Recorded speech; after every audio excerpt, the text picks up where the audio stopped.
Good morning all of you. आज मैं capital gains में कुछ और स्पेशल केसेस आप लोगों के साथ डिस्कस करने जा रहा हूँ। 3 स्पेशल केसेस करेंगे। पहला वाला है स्लम्प सेल।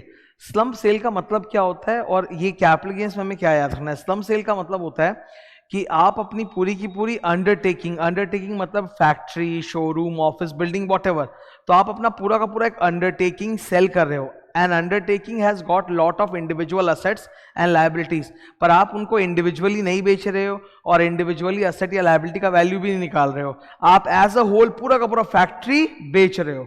तो whenever you are selling the entire undertaking for a lump sum consideration without assigning individual values to assets and liabilities, that's called slump sale. क्या ये अंडरटेकिंग एक कैपिटल असेट होता है? हाँ, अंडरटेकिंग भी कैपिटल असेट होता है। इसका पीरियड ऑफ होल्डिंग 36 मंथ्स होता है, तो 36 मंथ्स के बाद लॉन्ग टर्म, उसके नीचे शॉर्ट टर्म। हाउएवर यहाँ इंडेक्सेशन नहीं होता। मैं 3 बातें बोल रहा हूँ स्लम्प सेल के लिए, very important. Number 1, slump sale में जब आप कैपिटल गेन्स कैलकुलेट करते हो FVC minus cost of acquisition, cost of improvement, तो वहां इंडेक्सेशन नहीं किया जाता। पर ऑब्वियसली अगर वो 36 मंथ्स के ऊपर है, लॉन्ग टर्म है, तो आपका टैक्स रेट कम लगेगा, 20% लगेगा। तो खाली इंडेक्सेशन नहीं होता, लॉन्ग टर्म का और भी तो एक फायदा होता है कि टैक्स रेट इज लोअर। दूसरी बात है, फुल वैल्यू ऑफ कंसिडरेशन यहां पे डिफरेंट है। आप फैक्ट्री को जिस दाम पर बेच रहे हो that is not your FVC. FVC, full value of consideration, is equal to higher of fair market value or the sale proceeds। इसके ऊपर ना रूल 11 UAE है, जो मैंने डिटेल में बताया था क्लास में। अभी मैं शॉर्ट में बोल रहा हूँ सिंपल, कि अंडरटेकिंग का जो भी फेयर मार्केट वैल्यू है या फिर जो आपको पैसा आया sale proceed, whichever is higher, वही FVC लेंगे। थर्ड, अंडरटेकिंग का कोआ कोई कैसे निकलेगा, कॉस्ट कैसे निकलेगा? सिंपल है, आपको अलग अलग असेट लायबिलिटी का कॉस्ट नहीं देखना है, you will go by book value. Book value of all the assets, book value मतलब आप अपने बुक्स में जो डिप्रिशिएटेड वैल्यू शो करे वो, तो book value of all assets minus book value of all liabilities is equal to net worth of the undertaking, और वही आपका कोआ कोई है।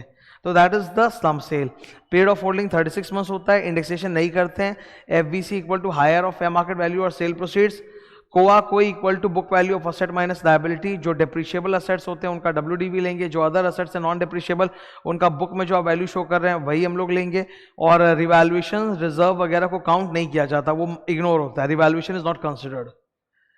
Next topic, next special cases. एक पार्टनर अगर पार्टनरशिप फर्म को कोई असेट दे रहा है, या पार्टनरशिप फर्म अगर पार्टनर को कोई असेट दे रहा है, तो it is not exempted transfer. Exempted transfer का बहुत इंपॉर्टेंट चीज बोलने जा रहा हूं, ध्यान से सुनना। एग्जेम्प्टेड ट्रांसफर का एक लिस्ट होता है सेक्शन नंबर 47 में। तो पार्टनर अगर अपने फर्म को दे रहा है या फर्म अगर अपने पार्टनर को कोई कैपिटल असेट दे रहा है, तो वो एग्जेम्प्टेड ट्रांसफर सेक्शन 47 की लिस्ट में नहीं आता। इनफैक्ट आपको मन में फीलिंग होगा कि सर एक पार्टनर अपनी फर्म में असेट डाल रहा है, तो ये तो कोई बेचाबाची हुआ नहीं, तो कैपिटल गेन या प्रॉफिट किस बात का? या फर्म अगर अपने पार्टनर को कोई असेट दे रही है तो मार्केट में तो आप लोग सेल नहीं करो, तो प्रॉफिट किस बात का? Why are you charging capital gains in topic number 14 and in topic number 15? तो मैं आपको कुछ इंपॉर्टेंट बताना चाहता हूं। Section 45 subsection 1 is the chargeability section of capital gains. Capital gains का चार्जेबिलिटी है 45 का 1, जहां बोला जाता है कि ट्रांसफर ऑफ कैपिटल असेट के ऊपर कैपिटल गेन्स टैक्स लगता है। तो ये 2 टॉपिक जो अभी मैं पढ़ाने जा रहा हूं, ये 45 का 1 से पैदा ही नहीं हुए, ये डीमिंग फिक्शन है। ये पैदा हुआ है 45 का 3 से। देखो कोने में उधर लिखा होगा 45 का 3 से, मतलब ये 45 के 1 चार्जेबिलिटी में नहीं जाता, इसका चार्जेबिलिटी 45 का 3 है। 45 का 3 बोलता है कि जब एक पार्टनर कोई कैपिटल असेट अपने पार्टनरशिप फर्म को देगा तो इट इज डीम्ड कि ट्रांसफर हुआ और वहां पे कैपिटल गेन्स टैक्स लगेगा। वैसे ही 45 का 4, नॉट 45 का 1, 45 का 4 वो बोलता है कि अगर एक फर्म अपने पार्टनर को कोई असेट देती है तो वहां पे डीम्ड है कि कैपिटल गेन्स राइज हो रहा है, तो वहां पे भले ही एक्चुअली आप लोग बाजार में जाके नहीं बेच रहे हो, पर फिर भी कैपिटल गेन्स टैक्स वहां पे लगेगा। तो ये डीमिंग फिक्शन की पैदाइश है, इनका चार्जेबिलिटी अलग है। 45 1 से नहीं, 45 3 और 4 से निकलता है। Now look at this. एक पार्टनर अगर अपने फर्म को कुछ असेट्स दे रहा है, तो आप यहां पे बेचना वगैरह तो हुआ नहीं है, तो कैपिटल गेन्स कैसे कैलकुलेट करोगे? बिकॉज कैपिटल गेन्स की शुरुआती पॉइंट क्या होती है? Number 1 FVC, full value of consideration. तो FVC क्या लेंगे?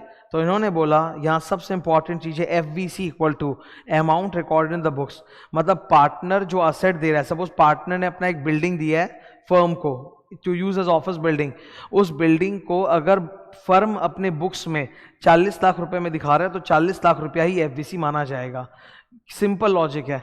आज पार्टनर अगर कोई एसेट डाल रहा है फर्म में तो उसका एंट्री क्या होगा फर्म के बुक्स में, asset account debit to partners capital, तो पार्टनर कैपिटल उतने से बढ़ेगा।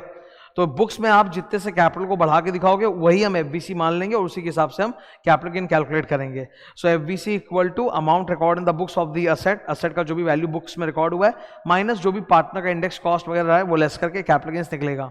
वेरी इंपॉर्टेंट, हमारी एक आदत होती है कि भाई एफवीसी जहां पर नहीं दिया हुआ होता वहां हम फेयर मार्केट वैल्यू ले लेते हैं, ठीक है। यहां हमें फेयर मार्केट वैल्यू नहीं लेना, यहां हमें क्या लेना है, amount record in the books, because partner का कैपिटल उतने से बढ़ रहा है। तो यही सबसे खास चीज है कि पार्टनर अगर फर्म को कोई एसेट देता है तो वहां पर भी कैपिटल गेन्स टैक्स लगेगा। Number 1 chargeability creates from section 45 का सबसेक्शन 3। सेकंड चीज है कि फुल वैल्यू ऑफ कंस्ट्रक्शन आप क्या लोगे, not fair market value but the amount recorded in the books as the value of that asset, वही लोगे, बुक वैल्यू ले लोगे आप, ठीक है। नेक्स्ट 15 नंबर उल्टा है, मतलब फर्म जो है ना वो पार्टनर को असेट दे रहा है। अब यहां पे एक अमेंडमेंट हुआ, एक नया सेक्शन आया, section number 9B। Section number 9B, इसमें ना कैपिटल गेन भी है और पीजीबीपी भी है, दोनों है। ये भी अगेन डीमिंग फिक्शन है। डीमिंग फिक्शन मतलब आपको लगेगा कि एक फर्म बंद हो रही है, डिसॉल्व हो रही है या रिकॉन्स्टिट्यूट हो रही है तो वो अपने पार्टनर को असेट बांट रही है, तो इसमें कोई बेचा बाची तो हुआ नहीं, तो कैपिटल गेन्स क्यों, तो यहां पे डीमिंग फिक्शन लग जाता है कि इट इज डीम्ड कि यहां पे कैपिटल गेन्स या पीजीबीपी लगेगा। अब यहां पर एक चीज बहुत ईजी है, full value of consideration equal to fair market value. देखो फर्म तो बंद हो रही है तो फर्म का बुक वैल्यू से कोई मतलब नहीं है, ठीक है। फर्म जो भी असेट दे रहा है पार्टनर को, चाहे वो कैपिटल असेट हो चाहे वो स्टॉक इन ट्रेड हो, उसके लिए full value of consideration is equal to fair market value. तो यहां पे FVC is not amount record in the books, the FVC is fair market value. अब फर्म अगर अपने पार्टनर को कैपिटल असेट दे रहा है तब कैपिटल गेन्स टैक्स होगा। फर्म अगर अपने पार्टनर्स को स्टॉक बांट रहा है, स्टॉक इन ट्रेड, तो पीजीबीपी इनकम होगा। That is section number 9B, ठीक है। तो ये था एक crux of the 3 special cases. Thank you.